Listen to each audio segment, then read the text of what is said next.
Hi everyone, I'm Echoes, I'm a VTuber, and I'll be going over Mecha-Ude episode 2, where we get quite a bit of, especially our exposition dump essentially, but in a really interesting way, and we also get really cool battles in a very dynamic environment, which which I'll talk about. I actually watched this episode during Anime NYC in August, but regardless, it's nice going over it again, and apologies for the delay as last week I kind of had a really bad cough, so I couldn't really speak clearly. Still do a little bit, but it's mostly better, so I can talk a bit more. Anyway, let's get started. So in this episode, we get following up from episode 1, where we have Aki joins or becomes part of his class, of the main character's class, Hikaru. And then you can see that someone is kind of observing him from a distance. See, the distance is like far. So he's a boy who drives with a trigger arm, and the trigger arm is Alma, which is pretty self-explanatory there. And you can see that they're kind of observing from, these two are the enemy, and they're observing from the distance. You can see this girl has like kind of wild highlights and stuff, and then there's this guy with really pale skin. He's a cute little middle school boy. Talk about cruel order. That's just how important it is. And you can see that this guy seems to be kind of like the silly villain type, while the girl's more serious in comparison. She has like a kind of like a stern, stricter face. Because you're like this that were never taken seriously, but it looks like they work together as a team. And then we get the introduction of this girl's name is Tous, and I forgot what this guy's name is. You work really hard for the sake of mission. I won't hold back even on a child. And then we get the assumption that Tous is older than him. Then we'll skip the opening. The opening is actually pretty interesting. Maybe I'll actually go over it real quick. So we get some interesting foreshadowing. We get like the daily life of the main character Hikaru. And you can see that let's see, there's an easier way of... Then you can see Aki's right here. She's holding down her skirt to prevent from getting blown away. And then she eventually unveils her Mecha-Ude. And then you can see we get a sort of like a quick reel of the enemies. You can see these are the purple. Purple's used for the enemy faction. It's like, can't really, looks like I can't show it here. But you get quick reels of like the groups, and then this is the ARMS group. And then we get this guy in green. Oh, this is more enemies because purple. This green guy looks like he's the sickly person from episode 1. ARMS guy. You see the ARMS group here. And then you have some fighting and some people we don't know yet. See, this is the main character Hikaru, probably maybe in a future moment. And then we get some interesting shots of like this character who I don't know. Yeah, she seems interesting. This person's, I think, that green-haired green person from before. Maybe they seem to be in some sort of like trapped or they're caged somehow, which is an interesting imagery. And then I get Alma with Hikaru just day to day, and then we get Aki again just eating cookies, just kind of doing mundane stuff. We get a kind of idea that she's kind of like a glutton. A lot like Saber from the Fate series, which is kind of funny. But I guess it's done comedically in this case. Kind of like she has this really serious persona, but also has a very girly side. A girly gluttonous side, yeah. And a cool shot of Alma and Hikaru here. And you can see that Hikaru is currently camping out in the boys' bathroom because he's just trying to get away from everyone. He's like... I didn't think she'd actually follow me into school. Doesn't seem like he wants to fight this time. You can see that confirmed he's in the boys' bathroom. I mean, I didn't think she'd go as far as to attack me in the classroom. You can see that they're just talking with each other, and then Alma's kind of messing with the toilet paper roll. There's so much going on that we didn't have any choice but to fight. I think they just wanted to talk with us. And I guess there's really no one else we can talk to. And he's like, oh, maybe we should just talk to the police. And like, do you remember anything? And then you can see that they're all wrapped in toilet paper. It is a fun. It's like pretty comedic, but in like kind of like a subtle, but like it gives you chuckles sort of thing. But that track was so fast I couldn't help myself. Okay, sure. And then Aki's like, I don't recommend going to the police. They're just pawns of the Kagami Group, and they get the idea that the Kagami Group is pretty much a very powerful, rich business or group that, in a way, kind of is like underground, I guess, underground evil organization. They catch you, they'll hand you over immediately. You can see like, oh, and then she jumps down from where she was, down into the toilet paper pile, I guess. Wanna live? Oop, let's just pause that. Wanna live? Then they gotta follow orders. You can see that they're all popping out of the toilet paper. It's like, oh my god, this is the police bathroom. And you can see that she doesn't really have like boundaries or anything. You can see that Hikaru runs out, embarrassed, covered in toilet paper. And then Aki follows him afterwards. And then that blue-haired girl's like, oh my god, that's a rom-com. And then get Hikaru just trying to eat his lunch. And then you see Aki's trying to find him. Like, where are you? And she kind of looks murderous here. But he kind of vanishes out of thin air and goes right up here. He's like, oh, I thought you were just trying to hear what she had to say. Like, essentially, like, oh, we could have had like a conversation with her. But she kind of is kind of violent, so it's understandable he kind of running away. And then the blue hair girl comes in and introduces herself. Her name's Meru. Like, oh, you're a nurse, sure. And then you can see that she's offering some cookies. And then you can see that we first learn about her gluttonous side here. Seems that girl is acting weird. And she's just enjoying the cookies and saying that they're sweet and stuff. Kind of, it's just a cute moment. Far more annoyed than I thought she was.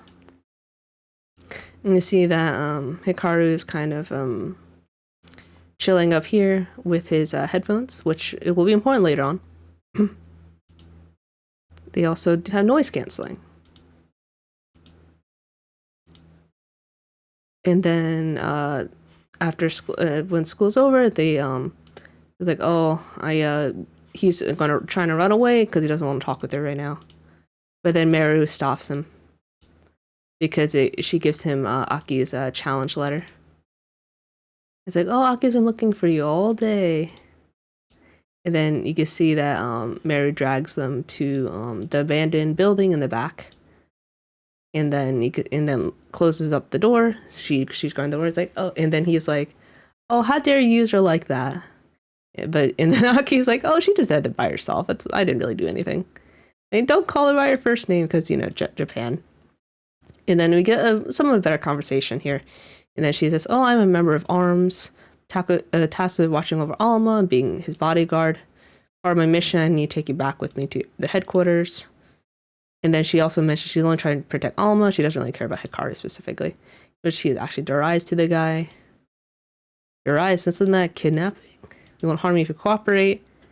And then you can see that it's like, oh, we're not supposed to go hang out with strangers. But, because I guess Hikaru wants to help. All of us kind of mixed on the whole thing. These sort of things out. Still don't trust you guys, but I want to help Alma out. And then he mentions that he cannot move when he's away from him by distance, as he derives in the hoodie now onto Hikaru himself. And you see that Aki's kind of like in deep thinking mode. It's impossible. Derising usually involves fusing a human flesh, blah blah blah. No way that there's nothing happening through the clothes. And then you can see that she's kind of like overloading. It's like, Aki-sama, please calm down. Aki sounds really bad because I'm thinking about hard stuff. I mean that the source has to come from humans.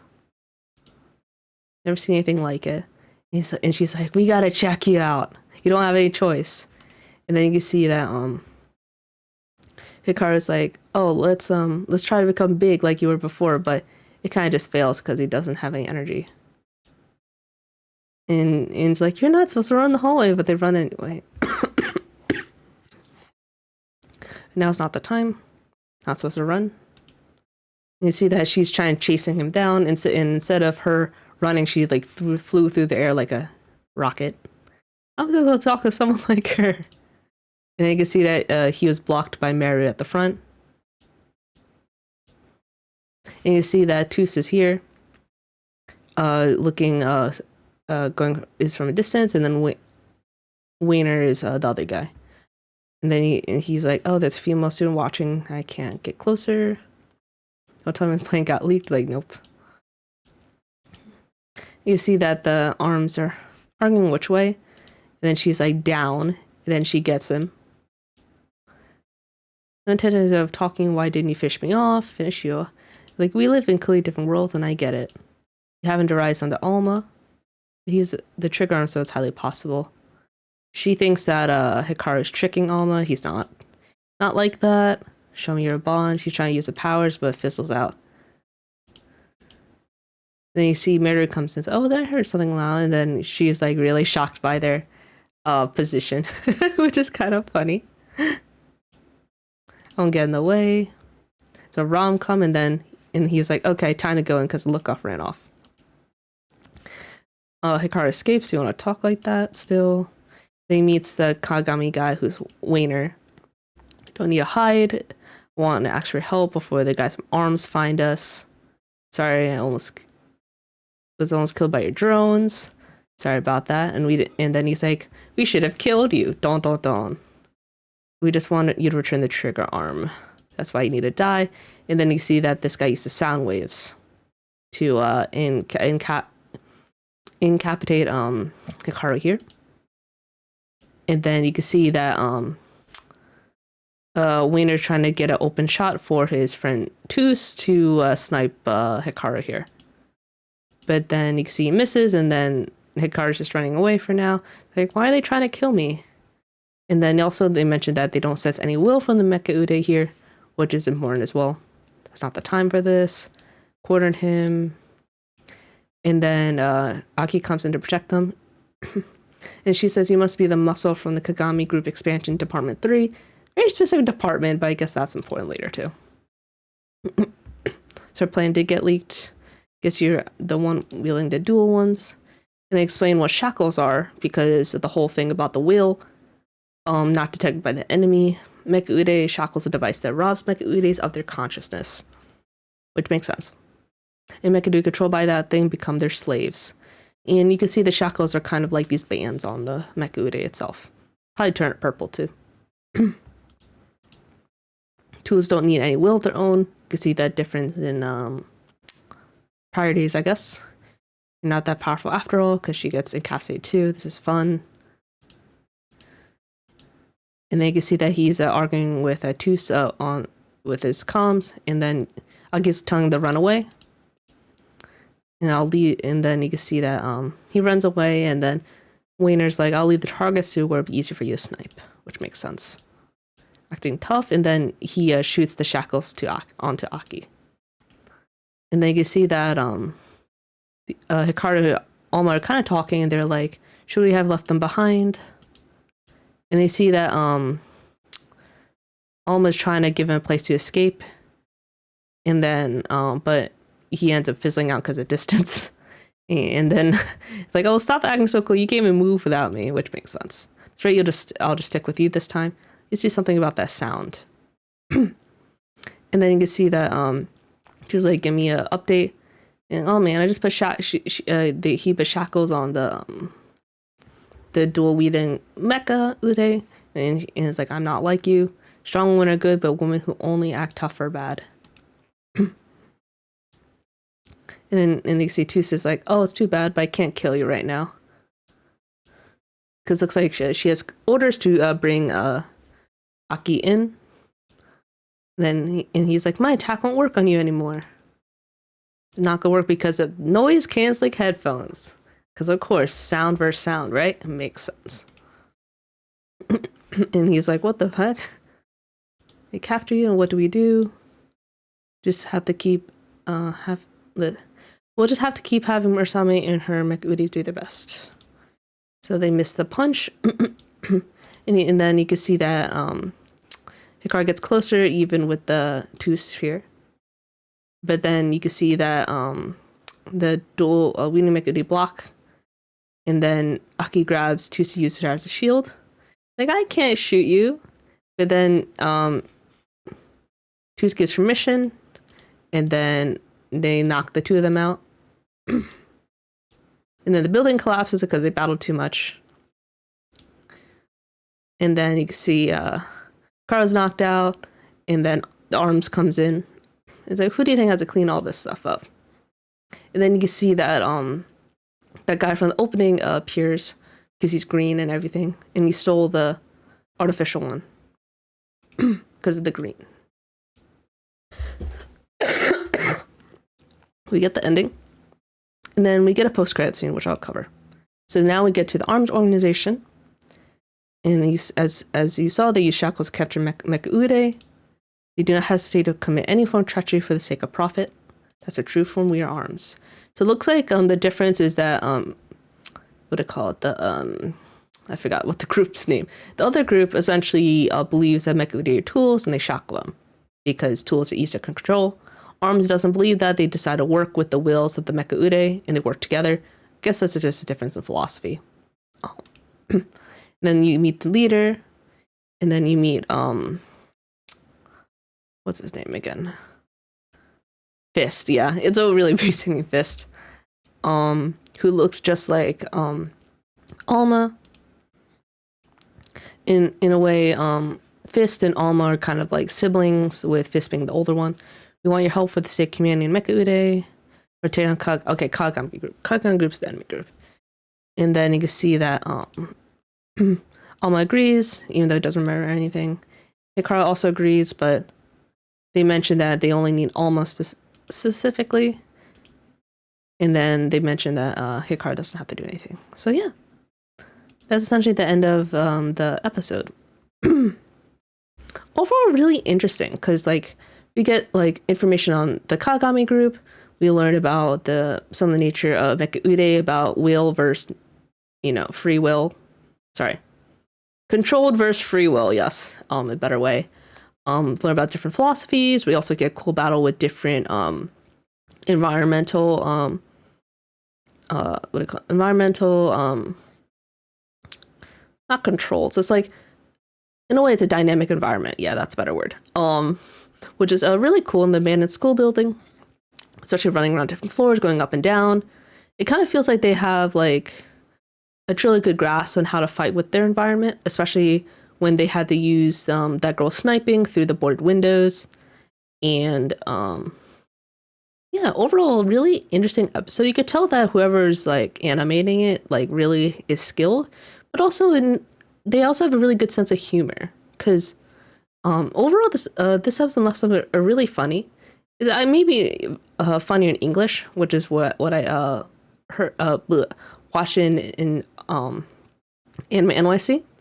But regardless, I'm like really enjoying the show. We kind of get like some mystery. We're kind of still trying to figure out what's going on. We get some information, but we still want to know more. Not all of our answers are questioned, so not all of our questions have been answered. But yeah, overall, interesting episode, and looking forward to the next one. I'll probably hopefully I can release that soon too. All right, well, thank you so much, and have a good rest of your day. Take care.